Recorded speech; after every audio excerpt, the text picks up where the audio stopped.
উল্লেখ আছে যে মেয়েদেরকে ওভাবে নামাজ পড়ার নির্দেশ দেওয়া হয়েছে শরীয়তে, যেটা তাদের জন্য সতরের জন্য বেশি উপযুক্ত।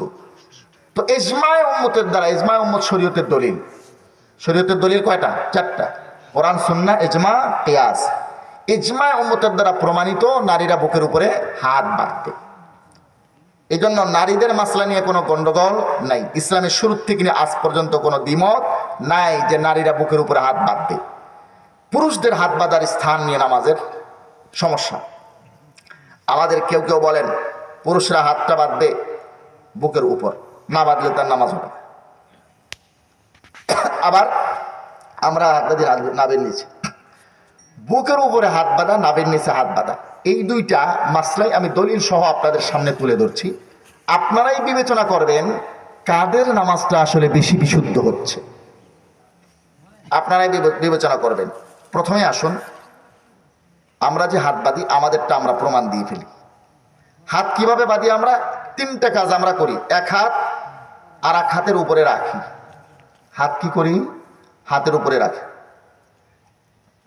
বুখারী, মুসলিম শরীফ খণ্ড নম্বর 1 পৃষ্ঠা নম্বর 173, মুসলিম শরীফ 1 নম্বর খণ্ডের 173 নম্বর পৃষ্ঠায় হযরত ওয়াইল বিন হুজর রাদিয়াল্লাহু তাআলা আনহু থেকে বর্ণিত হাদিসে আসছে। চলুন আমরা দেখি মুসলিম শরীফ খণ্ড নম্বর 1 পৃষ্ঠা নম্বর 173। হযরত ওয়াইল বিন হুজর রাদিয়াল্লাহু তাআলা আনহু বলেন, সুম্মা ওয়াদা ইয়াদাহুল ইউমনা আলাল ইউসরা, আল্লাহ রাসূল নিজের ডান হাতটাকে বাম হাতের উপরে রাখলেন। আমরা ডান হাত বাম হাতের উপরে রাখি নাকি রাখি না? প্রমাণ হয়ে গেল এক কথা, ডান হাত বাম হাতের উপরে রাখা প্রমাণ হলো নাকি হলো না? চলুন এবারে দ্বিতীয় কাজ যেটা আমরা করি, ডান হাত দ্বারা বাম হাতকে ধরি। ডান হাত দ্বারা বাম হাতকে ধরি। তিরমিজি শরীফ খণ্ড নম্বর 1 পৃষ্ঠা নম্বর 59, তিরমিজি শরীফ খণ্ড নম্বর 1 পৃষ্ঠা নম্বর 59। এখানে হযরত হুলব রাদিয়াল্লাহু তাআলা আনহু থেকে রওয়ায়াত আছে। এই হাদিস শরীফটা আপনি 252 নম্বর হাদিস হিসেবে আন্তর্জাতিক নাম্বার এটা সেখানে পাবেন। হযরত হুলব রাদিয়াল্লাহু তাআলা আনহু বলেন, কানা রাসূলুল্লাহ সাল্লাল্লাহু আলাইহি ওয়াসাল্লাম ইয়াউমুনা, আল্লাহ রাসূল আমাদেরকে ইমামতি করতেন। ফায়াখুযু শিমালাহু বিয়ামিনিহি, আল্লাহ রাসূল নিজের বাম হাতটাকে ডান হাত দ্বারা ধরতেন। বাম হাতকে ডান হাত দ্বারা ধরতেন। তাইলে আমরা বাম হাতকে যে ডান হাত দ্বারা ধরি, এটার প্রমাণ আছে না নাই? প্রমাণ হয়ে গেল। এখন 3 আঙ্গুল বাহুর উপরে রাখি, জেরার উপরে, এটার প্রমাণ লাগবে না? বুখারী শরীফ খণ্ড নম্বর 1 পৃষ্ঠা নম্বর 102, পৃষ্ঠা নম্বর 102, হাদিস নম্বর 740। আপনি এখানে দেখেন হযরত সাহল ইবনে সাদ রাদিয়াল্লাহু তাআলা আনহু থেকে, যে 741 নম্বর হাদিস, মেইন কিতাবে আছে 732 নম্বর হিসেবে, আপনি আন্তর্জাতিক নাম্বার হিসেবে 741 নম্বর হাদিস হিসেবে পাবেন। আন সাহল ইবনে সাদ রাদিয়াল্লাহু তাআলা আনহু, কানা নাসুন ইউমারুনা ইয়াদার রাজুলুন ইয়াদাল ইউমনা আলা জিরাইহিল ইসরা ফি সালাত, বলে সাহাবায়ে কেরামকে, মানুষদেরকে নির্দেশ দেওয়া হতো নামাজের মধ্যে তারা যেন ডান হাতকে বাম জেরার উপরে রাখে। জেরা পুরা হাতকেও বলে, এখান থেকে নিয়ে কবজির থেকে নিয়ে উপরের অংশকেও বলে। আপনি এখানে যখন 3 আঙ্গুল রাখলেন, হাতের উপরে হাত রাখা, ডান হাত দ্বারা বাম হাতকে ধরা এবং জেরার উপরে হাত রাখা, এই 3 হাদিসের উপরে একসঙ্গে আমল হয়ে গেল। আমাদের এই বন্ধুদের একজন গুরু আছে নাসিরউদ্দিন আলবানী। শেখ নাসিরউদ্দিন আলবানী স্বশিক্ষিত ব্যক্তি। তিনি পড়ালেখা করছেন কুদরি পর্যন্ত, এর উপরে আর ওরকম কোনো পড়ালেখা করেন নাই, নিজে নিজেই পড়ে শুনে যদ্দূর হয় আর কি। কাঠমিস্ত্রির কাজ করছেন, ঘড়ির মেকারি করছেন, এর ফাঁকে কিছু পড়ালেখা করে নিজে নিজে পাণ্ডিত্য অর্জন করেছেন। সেই শেখ নাসিরউদ্দিন আলবানী হলো তাদের কাছে 1000 বছরের শ্রেষ্ঠ মুহাদ্দিস। সালাত সম্পাদনের পদ্ধতি নামে সিফাতু সালাতিন নবী একটা আরবি বইয়ের তারা অনুবাদ বের করেছে তাদের তাওহীদ পাবলিকেশনস থেকে। এখানে তারা লিখেছে তিনি নাকি বলে 1000 বছরের শ্রেষ্ঠ মুহাদ্দিস। এই বইয়ের মধ্যে তিনি বলেন যে হাতের উপরে রাখা, ডান হাত দ্বারা বাম হাত ধরা, জেরার উপরে হাত রাখা সবই আছে, কিন্তু এই 3টা কথা হাদিসে আছে, 3টাকে একত্রিত করে যে হানাফিরা আমল করে এটা বিদআত। কোন পাগলের দেশে আসলাম দেখেন তো। যদি এই 3 কথা হাদিসের মধ্যে থাকে, 3টার উপরে ঐক্যবদ্ধভাবে আমল করা কোন আক্কেলে বিদআত হয়? কিন্তু এরা বলতেছে এটা কি নাসিরউদ্দিন আলবানী আল্লাহ তাআলা তারে মাফ করেন। এখন দেখেন, আমি এবারে তিনটা কথা একসঙ্গে দেখাবো। তিনটা কথা একসঙ্গে উল্লেখ আছে নাসাই শরীফ খণ্ড নম্বর 1 পৃষ্ঠা নম্বর 141 হাদিস নম্বর 888-তে। তিনটা কথা হযরতে ওয়াইল বিন হুজর রাদিয়াল্লাহু তাআলা আনহু থেকে একসঙ্গে এক হাদিসের মধ্যে উল্লেখ আছে। এবারে কোথায় যাবেন? তিনটা কথা একসঙ্গে উল্লেখ আছে। অজ্ঞতারও তো একটা সীমা থাকে। তিনটা কথা হাদিসে আছে, এই তিনটার উপরে আমল করলে কোন হিসেবে বেদাত হয়?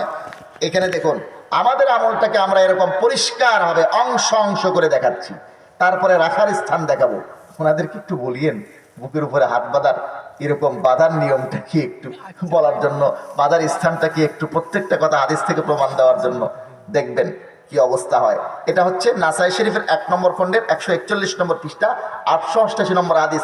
হযরতে ওয়াইল বিন হুজর রাদিয়াল্লাহু তাআলা আনহু বলেন, আমি একদিন মনে মনে চিন্তা করলাম, লাআনজুরান্না ইলা সালাতি রাসূলিল্লাহি সাল্লাল্লাহু আলাইহি ওয়াসাল্লাম কাইফা ইউসাল্লি, আল্লাহ রাসূলের নামাজ আমি অবশ্যই দেখব, লক্ষ্য করব আল্লাহ রাসূল কিভাবে নামাজ পড়েন। ফানাযারতু ইলাইহি, আমি ভালো করে লক্ষ্য করলাম আল্লাহ রাসূলের দিকে। ফাকামা ফাকাব্বারা, আল্লাহ রাসূল নামাজের জন্য দাঁড়াইলেন, আল্লাহু আকবার বললেন, রাফা ইয়াদাইহি, দুই হাত তুললেন, হাত্তা হাযাতা বিউযুনাইহি, দুই কান বরাবর তুললেন। সুম্মা ওয়াযা ইয়াদাহুল ইয়ুমনা আলা কাফিহিল ইসরা ওয়ার রুসগি ওয়াস-সাঈদি, এরপরে আল্লাহ রাসূল নিজের ডান হাতকে বাম হাতের কবজির উপর রাখলেন।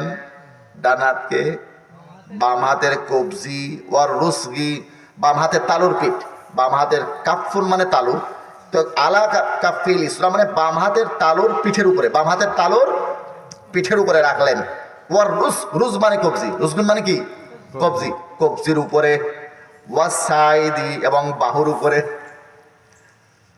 ডান হাতকে বাম হাতের তালুর পিঠের উপর, কবজির উপর এবং বাহুর উপর, এই তিনটের উপরে একসঙ্গে রাখলেন। যেভাবে আমরা নামাজ পড়ি ঠিক সেভাবে, যেভাবে আমরা নামাজ পড়ি ঠিক সেভাবে আল্লাহ রাসূল হাত রাখলেন। হযরতে ওয়াইল বিন হুজর রাদিয়াল্লাহু তাআলা আনহুর হাদিসের মধ্যে একদম ক্লিয়ার, চকচকা, পরিষ্কার পরিচ্ছন্নভাবে আমাদের হাত বাঁধার নিয়মটা এসে গেল। এবারে আসুন, আমরা যেই স্থানে বাঁধি, আমরা বাঁধি নাভির নিচে। এই কথাটা হাদিসের মধ্যে কোথায় আছে? প্রথমেই বুখারী শরীফ থেকে দেখাবো, খণ্ড নম্বর 1 পৃষ্ঠা নম্বর 159। এখানে আপনি পাবেন বুখারী শরীফের 1 নম্বর খণ্ডের 159 নম্বর পৃষ্ঠায়। এখানে আপনি পাবেন এই হাদিস শরীফটা। আমি এখান থেকে না দেখিয়ে ওনাদের কিতাব থেকে দেখাই। লামাজহাবী বন্ধুদের অন্যতম প্রকাশনালয় হচ্ছে তাওহীদ পাবলিকেশনস। তাদের তাওহীদ পাবলিকেশনস থেকে ছাপা সহিহুল বুখারী বঙ্গানুবাদ। এখানে আপনি পাবেন 1 নম্বর খণ্ডের 579 নম্বর পৃষ্ঠায়। কত নম্বর খণ্ডের কত নম্বর পৃষ্ঠায়? 1 নম্বর খণ্ডের 579 নম্বর পৃষ্ঠায়। এখানে তারা যে শব্দে ছেপেছে, যে শব্দে অনুবাদ করেছে, আমি সেটা আপনাদেরকে পড়ে শোনাই। ওয়াওয়াদা আলিয়ুন রাদিয়াল্লাহু আনহু কাফফাহু আলা রুসগিল আইসারি, আলী রাদিয়াল্লাহু আনহু সালাতে সাধারণত তার ডান হাতের পাঞ্জা বাম হাতের কবজির উপর রাখতেন। ডান হাতের পাঞ্জা বাম হাতের কবজির উপরে রাখেন, তো দেখি যায় কোথায়? কই যাবে? রাখেন, শিখে ছেড়ে দেন। মাথার উপর না নাভের নিচে?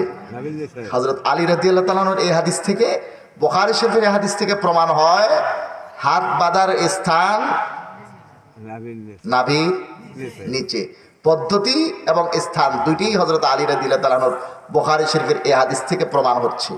হযরত আলী রাদিয়াল্লাহু তাআলা আনহুর এই হাদিস যদি আরো পরিষ্কার দেখতে চান, মুসনাদে আহমদ খণ্ড নম্বর 2 পৃষ্ঠা নম্বর 222 হাদিস নম্বর 875, ইমামে বুখারী রাহমাতুল্লাহ আলাইহির ওস্তাদের লেখা এই কিতাবের মধ্যে আপনি দ্বিতীয় খণ্ডের, এটা 52 খণ্ডে শেফের সেই কিতাবটা, তার দ্বিতীয় খণ্ডের 222 নম্বর পৃষ্ঠার 875 নম্বর হাদিসে পাবেন, আনা আলী রাদিয়াল্লাহু আনহু ক্বালা ইন্না মিনাস সুন্নাতি ফিস সালাতি ওয়াজালা কুফি আলালা কুফি তাহতা সুররাতি, নিশ্চয়ই নামাজের মধ্যে সুন্নত হলো এক হাতের তালু আর এক হাতের তালুর পিঠের উপরে রাখা।